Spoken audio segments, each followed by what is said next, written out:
اعوذ باللہ من الشیطان الرجیم بسم اللہ الرحمن الرحیم الف لام میم ذالک الکتاب لا ریب فیہ صدق اللہ العظیم۔ الف لام میم حروف مقطعات ہیں جن کے بارے میں عرض کر چکا ہوں۔ ذالک الکتاب لا ریب فیہ، یہ وہ کتاب ہے اس میں کوئی شک نہیں۔ الکتاب اس لیے کہا گیا ہے کہ قرآن مجید کی پیشین گوئیاں اور خوشخبریاں سابقہ کتابوں میں موجود تھیں، اور چونکہ اس سورہ مبارکہ میں اصل خطاب کا رخ جو ہے وہ ہے سابقہ امت مسلمہ کی طرف، تو ذالک کتاب نہیں کہا گیا، ذالک کتاب لا ریب فیہ نہیں، ذالک الکتاب یہ وہ کتاب ہے، کتاب موعود ہے جس کی پیشین گوئیاں تورات اور انجیل میں موجود تھیں۔ لا ریب فیہ اس میں کوئی شک نہیں، حرف اورا ریب نئے، تبدیل نئے، یہی الفاظ آئے ہیں سورہ سجدہ کے شروع میں بھی، الف لام میم تنزیل الکتاب لا ریب فیہ رب العالمین، لا ریب فیہ من رب العالمین، فیہ ھدی للمتقین۔ فیہ دونوں طرف مل سکتا ہے، لا ریب فیہ اسے معانقہ کہتے ہیں، لا ریب فیہ پڑھیں گے تو ہدن سے شروع کر دیں گے، لا ریب پر ختم کر دیں گے تو فیہ ہدن للمتقین، یہ دونوں معنی درست ہوں گے۔ آپ کو مل جائے گا جو قرآن شریف لے کر بیٹھے ہوئے ہیں کہ حاشیے میں معانقہ نمبر 1 لکھا ہوا ہے، معانقہ عند المتاخرین۔ ہدن للمتقین یہ ہدایت ہے، رہنمائی ہے اہل تقویٰ میں جو بچنا چاہیں۔ تقویٰ کا اصل مفہوم سمجھ، بقا یقی کسی کو بچانا، تقویٰ خود بچنا۔ جن لوگوں کے اندر فطرت سلیمہ ہوتی ہے ان میں اخلاقی حس موجود ہوتی ہے، وہ بری چیز سے بچنا چاہتے ہیں، بھلی کو حاصل کرنا چاہتے ہیں، وہ لوگ ہیں کہ جو گویا کہ اس قرآن کا اصل مخاطب ہے، وہی اس سے استفادہ کر سکیں گے۔ الذین یؤمنون بالغیب، اب ان کے کچھ اوصاف، یہ اصل میں بہت زیادہ واضح ہوتا ہے تعویل خاص کے اعتبار سے کہ دیکھ لو درخت کو اپنے پھل سے پہچانتے ہیں، اس قرآن کے پھل موجود ہیں نا، یہ ابو بکر اور عمر اور عثمان اور علی کون ہیں؟ یہ جو مہاجرین آئے ہیں چل کر، مدینے والوں دیکھو یہ کون ہیں، ان کی شخصیتیں کیا ہیں، ان کا کردار کیا ہے، ان کے اوصاف کیا ہے، یہ کس درخت کے پھل ہیں، یہ اس بینہ کے پھل ہیں، یہ اس ذکرہ کے پھل ہیں۔ بینہ رسول من اللہ یتلو صحفا مطہرۃ فیہا کتب قیمہ، یہ اس شجرہ مبارکہ کے پھل ہیں، دیکھ لو ان کے کیا شب و روز ہے۔ الذین یؤمنون بالغیب، جو غیب پر ایمان رکھتے ہیں۔ تعویل عام کے اعتبار سے اس کا بہت اہم مفہوم ہوگا، جو یہ طے کر لے کہ سوائے مادے کی دنیا کے مجھے اس سے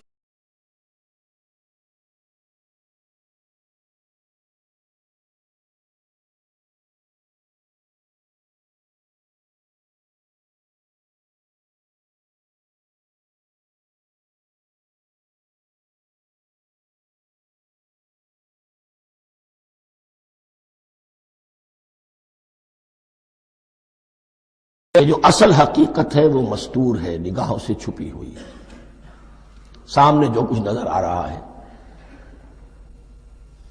ایک انگلستان کے بہت بڑے فلسفی کی کتاب کا عنوان ہے appearance and reality, reality and appearance, Bradley کی کتاب۔ اپیئرنس جو کچھ نظر آ رہا ہے یہ حقیقت نہیں، حقیقت اس کے پیچھے ہے۔ اور کنفیوشس کا ایک جملہ ہے جو بہت بڑا حکیم اور فلسفی تھا، چین کا بہت بڑا حکیم اور فلسفی، اور ہو سکتا ہے کہ نبی ہو، واللہ عالم، ہم کہہ نہیں سکتے۔ اس کی تعلیم بڑی اخلاقی تعلیم ہے، اور اس کا جملہ سنیے، یہ یؤمنون بالغیب کی اس سے زیادہ صحیح تشریح ممکن نہیں۔ There are certain things, there's nothing more real than what cannot be seen. And there's nothing more certain than what cannot be heard. وہ حقائق جو آنکھوں سے نہیں دیکھے جا سکتے اور کانوں سے نہیں سنے جا سکتے، ان سے زیادہ یقینی اور واقعی حقائق اور کوئی نہیں۔ There is nothing more real than what cannot be seen, and there is nothing more certain than what cannot be heard.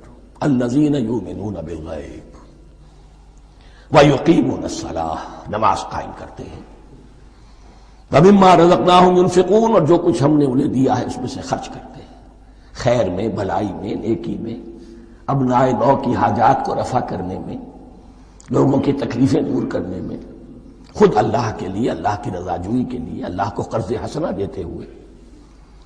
والذین یؤمنون بما انزل الیک وما انزل من قبلک، اور وہ کہ جو ایمان رکھتے ہیں اس پر بھی جو آپ پر نازل کیا گیا ہے محمد صلی اللہ علیہ وسلم، اور اس پر بھی کہ جو آپ سے پہلے نازل کیا گیا۔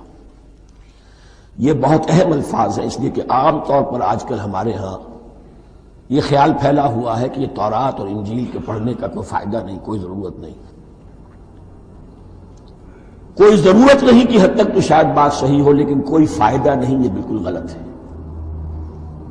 یہ ابتدا ہے قرآن کی، اور کس قدر اہتمام کے ساتھ کہا جا رہا ہے، ایمان صرف قرآن پر نہیں، اس پر بھی کہ جو اس سے پہلے نازل کیا گیا۔ اور سورہ نساء کی آیت، اور سورہ نساء نازل ہوئی ہے کہیں جا کر سن 6 ہجری میں، یا ایھا الذین آمنوا آمنوا باللہ ورسولہ والکتاب الذی نزل علی رسولہ والکتاب الذی انزل من قبل۔ تو اس سے ایمان جو ہے تورات پر اور انجیل پر اور زبور پر اور صحف ابراہیم پر، اجمالی ایمان کی جو اہمیت ہے اس کو اچھی طرح سمجھ لیجیے۔ البتہ یہ ہے کہ چونکہ ہم سمجھتے ہیں اور جانتے ہیں کہ ان کتابوں میں تحریف ہو گئی ہے، لہذا ان کتابوں کی کوئی شے قرآن پر حجت نہیں ہوگی، جو چیز قرآن سے ٹکرائے گی ہم اس کو رد کر دیں گے، ان کتابوں کی کسی شے کو دلیل کے طور پر نہیں لائیں گے۔ لیکن جہاں قرآن مجید کی کسی بات کی نفی نہ ہو رہی ہو تو بہت سے حقائق ہمیں ان کتابوں ہی سے ملتے ہیں۔ انبیاء کے مابین جو زمانی ترتیب ہے، کرونالوجیکل آرڈر جو ہے، وہ تو ہمیں تورات سے ملتا ہے، قرآن میں تو نہیں۔ قرآن میں کبھی حضرت نوح کا ذکر بعد میں ہے، حضرت موسیٰ کا پہلے، وہاں تو کسی اور پہلو سے ترتیب آتی ہے، لیکن وہاں ہمیں تاریخ ملتی ہے ابراہیم کی، اسحاق کی، یعقوب کی، انبیاء بنی اسرائیل کی، موسیٰ کی، عیسیٰ کی، یہ ساری چیزیں۔ تو اس کی اہمیت جو ہے اس کو سمجھ لیجئے۔ والذین یؤمنون بما انزل الیک وما انزل من قبلک وبالآخرۃ ھم یوقنون، آخرت پر وہ یقین رکھتے ہیں۔ نوٹ کرنے والی بات کیا ہے کہ باقی سب چیزوں کے لیے لفظ ایمان آیا، آخرت کے لیے ایقان کیوں؟ واقعہ یہ ہے کہ انسان کے عمل کے اعتبار سے سب سے زیادہ مؤثر شے ایمان بالآخرہ ہے۔ ایمان بالآخرہ ہے تو عمل سیدھا رہے گا کہ ہاں مجھے جواب دہی کرنی ہے، جانا ہے، اٹھنا ہے، اللہ کے حضور حاضری ہے۔ اگر یہ یقین ہے تو عمل صحیح ہوگا۔ اس میں کمی ہو گئی تو توحید جو ہے وہ بھی بس ایک عقیدہ، ایک ڈوگما بن کے رہ جائے گی۔ ایمان بالرسالت بھی بدعات کو جنم دے گا، عید میلاد نبی منا لیجئے، اور کچھ عشقیہ اشعار کہہ دیجئے، نعتیہ اشعار کہہ دیجئے، اللہ اللہ خیر صلی اللہ، یہ ایمان بالرسالت کے مظہر ہوں گے۔ عمل انسان کا درست ہوتا ہے آخرت کے یقین کے ساتھ۔ وَبِالْآخِرَةِ هُمْ يُوقِنُونَ، آخرت پر انہی کا یقین ہے، انہی کا یقین ہے۔ یہ حصر بھی ہے اس اعتبار سے کہ یہودی میں مدعی تھے کہ ہم آخرت پر یقین رکھتے ہیں، یہاں کنٹراسٹ دکھایا جا رہا ہے، آخرت پر یقین رکھنے والے یہ لوگ ہیں، اور تعویل خاص کے اعتبار سے وہ لوگ موجود ہیں تمہاری نگاہوں کے سامنے۔ 13 برس کی محنت کی کمائی محمد الرسول اللہ صلی اللہ علیہ وسلم کی اس کتاب کی، یتلو علیہم آیاتہ ویزکیہم ویعلمہم الکتاب والحکمہ، اس کا جو نتیجہ ہے وہ تمہارے سامنے۔ اولئک علی ھدی من ربہم، یہ وہ لوگ ہیں جو اپنے رب کی طرف سے ہدایت پر ہیں۔ وہ ابتدائی ہدایت بھی ان کے پاس تھی، اور یہ تکمیلی ہدایت بھی، قرآن پر بھی ان کا یقین پورا ہے، اور محمد کا اتباع بھی وہ کر رہے ہیں۔ وَأُولَٰئِكَ هُمُ الْمُفْلِحُونَ، اور یہی وہ لوگ ہیں جو فلاح پانے والے ہیں۔ فلاح کا لفظ بھی قرآن مجید کی بڑی اہم اصطلاح ہے، منزل مراد کو پہنچ جانا، کسی باطنی حقیقت کا عیا ہو جانا. اسی لیے اس پر پھر گفتگو انشاءاللہ ہوگی سورہ مومنون کے شروع میں. لیکن یہ کہ فلاح پانے والے، کامیاب ہونے والے اصل میں یہی لوگ ہیں.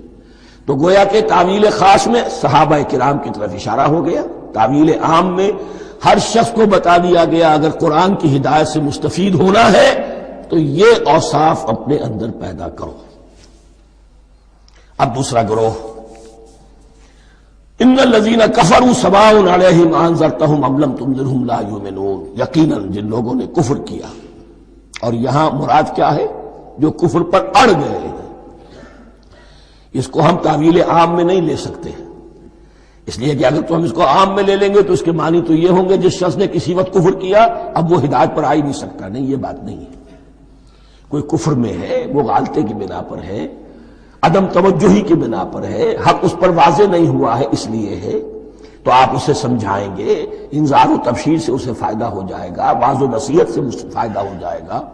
ایک وہ ہے کہ جو حق کو سمجھ کر، پہچان کر اور پھر اڑ گئے، ضد کی وجہ سے، ہٹ دھرمی کی وجہ سے، تعصب کی وجہ سے، تکبر کی وجہ سے، حسد کی وجہ سے.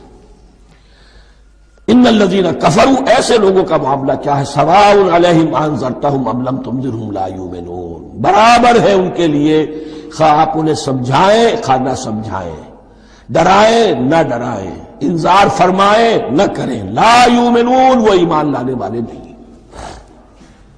وہی بات جو میں نے کہی تھی کہ سوتے کو جگایا جا سکتا ہے، جاگتے کو کیسے جگائیں. ختم اللہ علی قلوبہم وعلی سمعہم وعلی ابصارہم غشاوہ. ان کے دلوں پر اللہ نے مہر کر دی ہے. کیوں کر دی ہے؟